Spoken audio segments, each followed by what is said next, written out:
ಮಕ್ಕಳು ಪದೇ ಪದೇ ಕೇಳೋ ಲಿಸ್ಟ್ನಲ್ಲಿ ಫಸ್ಟ್ ಬರೋದು ಈ ಪಿಜ್ಜಾ. ಹಾಗಂತ ಪದೇ ಪದೇ ಹೊರಗಡೆಯಿಂದ ತರ್ಸೋಕ್ಕಾಗುತ್ತಾ? ಆರೋಗ್ಯಕ್ಕೂ ಒಳ್ಳೆಯದಲ್ಲ, ಇನ್ನೊಂದು ಜೇಬಿಗೂ ಕತ್ತರಿ.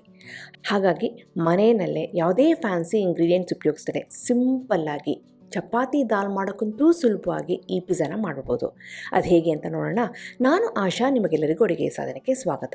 ಇವತ್ತಿನ ಪಿಜ್ಜಾ ಟಾಪಿಂಗ್ಗೆ ನಾನು ಪನ್ನೀರ್ ಸೇರಿಸ್ತಾ ಇದ್ದೀನಿ, ಮಕ್ಕಳಿಗೆ ಇಷ್ಟ ಅಂತ. ಹಾಗಾಗಿ ಇಲ್ಲಿ ಪನ್ನೀರ್ ಕ್ಯೂಬ್ಸಿಗೆ ಸ್ವಲ್ಪ ಕೆಂಪು ಖಾರದ ಪುಡಿ, ಸ್ವಲ್ಪ ಗರಂ ಮಸಾಲೆ, ಹಾಗೆ ಬ್ಲ್ಯಾಕ್ ಸಾಲ್ಟು, ನಾರ್ಮಲ್ ಸಾಲ್ಟು ಇಷ್ಟನ್ನು ಹಾಕ್ಕೊಂಡು ಚೆನ್ನಾಗಿ ಮಿಕ್ಸ್ ಮಾಡಿ ಅರ್ಧ ಟೀ ಸ್ಪೂನಷ್ಟು ಎಣ್ಣೆ ಹಾಕಿ ಇದನ್ನು ಚೆನ್ನಾಗಿ ಮ್ಯಾರಿನೇಟ್ ಮಾಡೋದಕ್ಕೆ ಇಡೋಣ.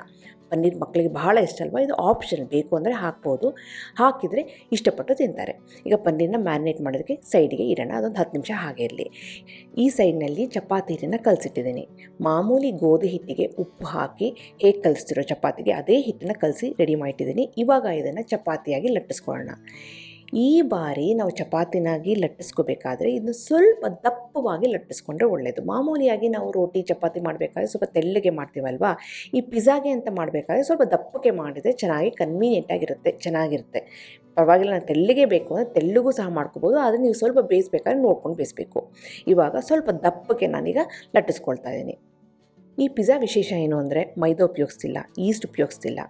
ಹಾಗಾಗಿ ಚಿಕ್ಕ ಮಕ್ಕಳಿಂದ ದೊಡ್ಡವರು ಆರಾಮವಾಗಿ ತಿನ್ಬೋದು. ಈಗ ನೋಡಿ, ಚಪಾತಿನ ಸ್ವಲ್ಪ ದಪ್ಪದಾಗಿ ಈಗ ಲಟ್ಟಿಸ್ಕೊಂಡಿದ್ದೀನಿ. ಇದನ್ನು ಮಾಮೂಲಿ ನಾವು ರೊಟ್ಟಿ ಹೇಗೆ ಬೇಯಿಸುವೋ ಅದೇ ರೀತಿ ಬೇಯಿಸೋದಷ್ಟೇ. ತವ ಮೇಲೆ ಹಾಕಿದ ಮೇಲೆ ಒಂದು ಸೈಡ್ನಲ್ಲಿ ನಾನು ಈಗ ಫೋರ್ಕ್ನಲ್ಲಿ ಚುಚ್ತಾ ಇದ್ದೀನಿ, ಯಾಕೆಂದರೆ ಉಬ್ಬಿ ಬರಬಾರ್ದು ಅಂತ. ಉಬ್ಬಿ ಬಂದು ಪ್ರಾಬ್ಲಮ್ ಇಲ್ಲ, ಉಬ್ಬಿ ಬಂದರೆ ಆ ಲೇಯರ್ನ ಕಟ್ ಮಾಡಿಬಿಟ್ಟು ಓಪನ್ ಮಾಡಿಬಿಟ್ಟು ಒಳಗಡೆ ಚೀಸ್ನ ತುಂಬೋದು, ಅದೊಂಥರ ಟೇಸ್ಟ್ ಇರುತ್ತೆ.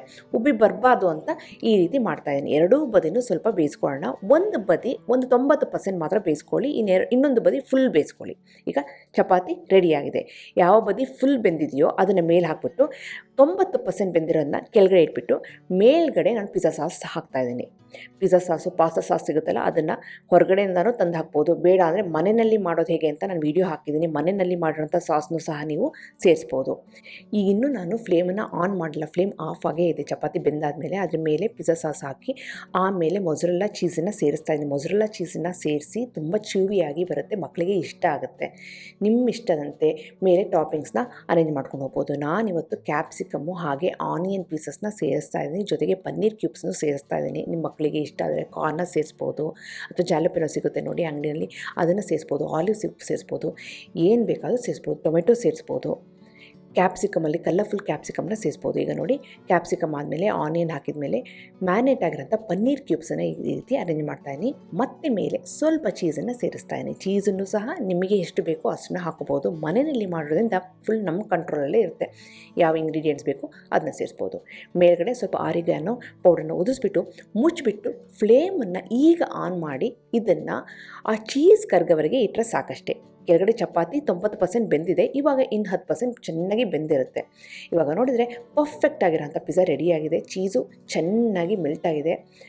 ಕರೆಕ್ಟಾಗಿ ಚಪಾತಿನ ಬೇಯಿಸ್ಕೊಬಿಟ್ರಂತೂ ಎಕ್ಸಲೆಂಟ್ ಆಗಿರೋಂಥ ಈ ಥಿನ್ ಕ್ರಸ್ಟ್ ಪಿಜ್ಜಾ ಯಾರಿಗೂ ಗೊತ್ತಾಗಲ್ಲ ಇದು ಮನೆಯಲ್ಲಿ ಮಾಡಿರೋಂಥದ್ದು, ಅಷ್ಟು ಟೇಸ್ಟಿಯಾಗಿರುತ್ತೆ.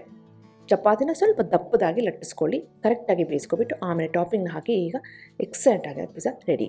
ನಿಮಗೆಲ್ಲ ಈ ರೆಸಿಪಿ ಇಷ್ಟ ಆಗಿದೆ ಅಂತ ಅಂದ್ಕೊಂಡಿದ್ದೀನಿ. ಖಂಡಿತವಾಗ್ಲೂ ಟ್ರೈ ಮಾಡಿ ಹೇಗೆ ಬಂತು ಅಂತ ನಾನು ಕಮೆಂಟ್ ಸೆಕ್ಷನ್ ದಯವಿಟ್ಟು ತಿಳಿಸಿ. ನೀವಿನ್ನೂ ಅಡುಗೆ ಸಾಧನಕ್ಕೆ ಸಬ್ಸ್ಕ್ರೈಬ್ ಆಗಿಲ್ಲ ಅಂದರೆ ತಡ ಯಾಕೆ, ಈಗಲೇ ಸಬ್ಸ್ಕ್ರೈಬ್ ಆಗಿ ಪಕ್ಕದಲ್ಲಿ ಬೆಲ್ ಬಟನ್ ಕೂಡ ಟಚ್ ಮಾಡಿ. ನಿಮಗೆ ವಿಡಿಯೋ ಇಷ್ಟ ಆಯಿತು ಅಂದರೆ ಲೈಕ್ ಬಟನ್ನ ಕ್ಲಿಕ್ ಮಾಡಿ, ಫ್ರೆಂಡ್ಸ್ ಆ್ಯಂಡ್ ಫ್ಯಾಮಿಲಿ ಜೊತೆ ಶೇರ್ ಮಾಡಿ, ವಾಟ್ಸಪ್ಪಲ್ಲಿ ಶೇರ್ ಮಾಡಿ. ಮತ್ತೊಂದು ಇಂಟ್ರೆಸ್ಟಿಂಗ್ ರೆಸಿಪಿ ಅಂತ ಭೇಟಿ ಆಗ್ತೇನೆ. ಅಲ್ಲಿವರೆಗೆ thank you, bye bye, see you.